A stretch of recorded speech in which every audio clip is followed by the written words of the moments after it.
Woman are equal. তুমি মানুষকে যত শিক্ষিত করবে তারা এটি বুঝতে পারবে যে নারী এবং পুরুষ সমান। তাহলে সেই পুরুষকে রাষ্ট্রের দায়িত্ব দিতে আমার প্রতিপক্ষ কোনো দ্বিধাবোধ করছেন না, কিন্তু সমান অধিকার সম্পন্ন নারীদেরকে রাষ্ট্রের দায়িত্ব দিতে তাদের কেন এত সংকোচ?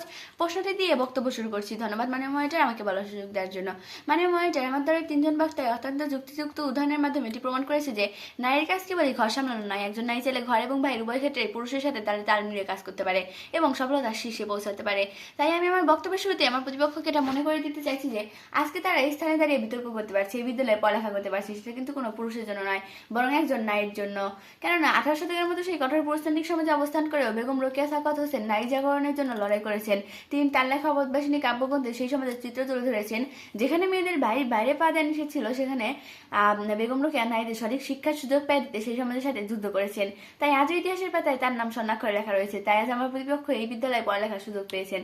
তাহলে কি প্রতিপক্ষ আমি ধরে নেব আপনার বেগম রোকেয়ার নারীদেরকে বাইরে কাজ করতে না দিয়ে বেগম রোকেয়ার আন্দোলনকে সম্পূর্ণ অযৌক্তিক প্রমাণ করতে চাইছেন? প্রশ্ন রেখে গেলাম, আশা করি উত্তর পাবো। বেগম রোকেয়া তার অবধবাসিনী কাব্যগ্রন্থে একটি প্রবাদে বলেছেন, ঝাড়ুকে আমরা সমাজদানি বলে থাকি, আর সমাজদানিকে যদি আমরা সঠিকভাবে ব্যবহার না করে ঘরের মধ্যে ঝুলিয়ে রাখি তাহলে তার সঠিক সম্মান দেওয়া হয় না। ঠিক তেমন আমার প্রতিপক্ষ নারীদের বাইরে কাজ করতে না দিয়ে ঘরের মধ্যে ঝুলিয়ে রাখছেন, এতে তাদের সঠিক সম্মান দেওয়া হচ্ছে না। কালের কণ্ঠে 2022 সালের 20 নভেম্বর 9:34 কাশেম সাহেবের প্রতিবেদনে প্রকাশিত হয়েছিল যে নারী পুরুষ উভয় মানুষ, তবু সৃষ্টিগত বৈশিষ্ট্যের ভিত্তিতে উভয়ের দায়িত্ব বন্টন করা হয়। স্বভাবগতভাবে সাধারণত নারীরা ঘরের গুরু দায়িত্ব পালন করে, পরিবার দেখাশোনা, সন্তানের প্রতিপালন, সুখময় দাম্পত্য জীবনের সহায়ক যাবতীয় কাজ সম্পাদন করে। ইসলাম নারীকে ব্যয়ভার বহন করা থেকে পুরোপুরি মুক্তি দেওয়া হয়েছে। তা সত্ত্বেও প্রয়োজনের ক্ষেত্রে ইসলাম নারীদের জন্য সহজ উপার্জনের পথ খোলা রেখেছে। মুসলিম নারীরাও ইসলাম শরীয়তের বিধান মেনে বাইরে যেতে পারে, চাকরি করতে পারে, কৃষিকাজে শরীক হতে পারে, বিভিন্ন পেশা গ্রহণ করতে পারে। মনাল্লাহ ব্যবসার বৈধতা দিয়েছেন। এই বৈধতা নারী পুরুষ সবার জন্য সমান। পবিত্র কোরআনে এসেছে, হে মুমিনরা, তোমরা এই কারণে সম্পত্তি অন্যায়ভাবে গ্রাস করো না, কিন্তু তোমাদের সন্ত্রাসী চিত্রের ব্যবস্থা করা বৈধ। সূরা আন-নিসা 29। সে থেকে বোঝা যায় যে ইসলাম কখনো নারীদেরকে বাইরে কাজ করা থেকে কখনো আটকায়নি।